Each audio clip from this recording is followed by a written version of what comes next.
Le meunier et sa femme ne pouvaient se consoler. Jean-Pierre resta pendant 1 heure étendu sur son lit à gémir. Claudine pleurait amèrement, et le petit Pierrot criait de toutes ses forces. La meunière mettait déjà son bonnet pour aller raconter cette aventure malheureuse à sa voisine, la laitière, lorsque monsieur le baron vint passer en revenant de la chasse. Avec ses valets, ses piqueurs, le seigneur entra dans la chaumière pour se rafraîchir. Que vois-je donc là dit-il. Est-ce que ce petit baril d'or serait un nouveau cadeau de monsieur le vent? Précisément, monseigneur, répondit Jean-Pierre. J'arrive à l'instant avec mon tonneau merveilleux, et je ne suis pas encore ce qu'il renferme. Il faut me vendre cela, mon ami, dit le baron. Nenni, monseigneur, répondit le meunier d'un air rusé. C'est assez de vous avoir vendu mon baril d'argent. Je ne recommencerai pas à faire la même faute. Cependant, si je t'offrais une somme plus forte que l'autre fois, 12 000 livres par exemple, je ne vous le donnerai pas pour 15 000 livres. Eh bien, je t'en propose 18 000. C'est 20 000 que j'en veux avoir. La somme est énorme, mais j'ai de l'amitié pour toi et je ferai ce sacrifice. Tu auras 1 000 écus comptant et pour le reste, je te remettrai une promesse par écrit. Nenni, monseigneur, je sais trop bien ce qui arrive à vos promesses. Signé, vous me donnerez 20 000 livres comptant en bons écus. Vous n'aurez point le petit tonneau d'or, car je fais peut-être encore un mauvais marché. Le baron avait tant peur de manquer l'occasion qu'il envoya un express au château demander 20 000 livres à son intendant. Au bout d'un quart d'heure, on apporta 20 sacs tout pleins d'écus. Jean-Pierre vérifia la somme, rangea les sacs dans son armoire et mit la clé dans sa poche. Puis il donna le petit baril d'or et le seigneur partit enchanté de son acquisition. À son retour au château, monsieur le baron s'enferma dans sa chambre pour essayer son petit tonneau merveilleux. Il frappa dessus avec la baguette, et aussitôt la fumée sortit en prenant la forme d'un géant, et le géant donna 25 coups de bâton au seigneur. Les gens de monsieur le baron entendirent pousser des cris aigus. Lorsqu'ils accoururent, ils trouvèrent leur maître étendu sur le carreau. Le géant était déjà rentré dans sa demeure, et on ne sentait plus dans la chambre qu'une légère odeur de fumée. Comme le seigneur avait les reins moins durs que le meunier, il resta au lit pendant 2 jours, avec une courbature, mais il ne voulut point se vanter des coups de bâton qu'il avait reçus. C'est pourquoi il ne parla de son aventure à personne. Il feignit même d'être très content de posséder le petit tonneau d'or. Cependant, le meunier et sa femme employèrent utilement leurs 20 000 livres.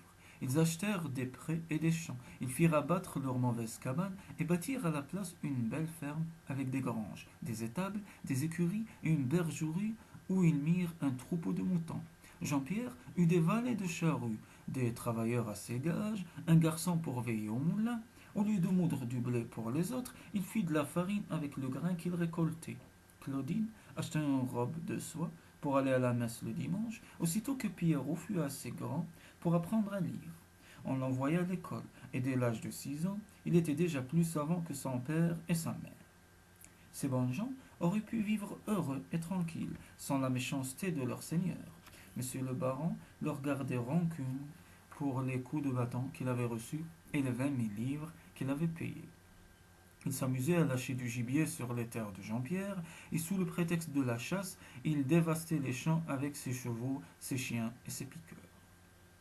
Le meunier avait beau se plaindre, on ne l'écoutait pas, et on recommençait le lendemain. Un jour, le baron eut une querelle avec un autre seigneur du voisinage, et il voulut lui faire la guerre.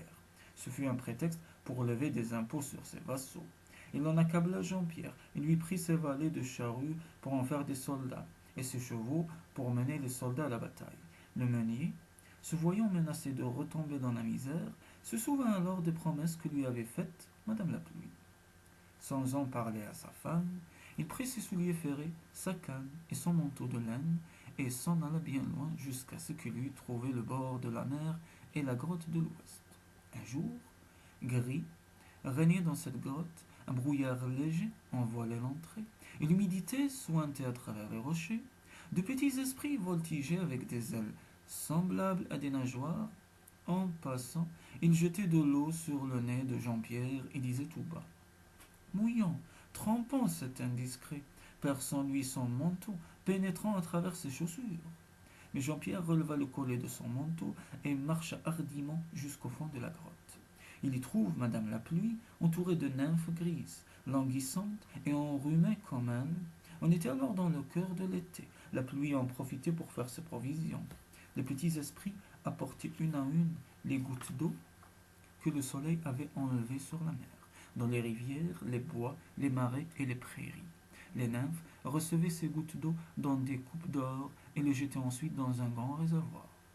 Lorsque Madame la Pluie aperçut Jean-Pierre, elle se mit à bâiller, puis elle se mouche et lui dit d'une voix lamentable: Quel est cet ennuyeux personnage qui vient me troubler dans mes occupations?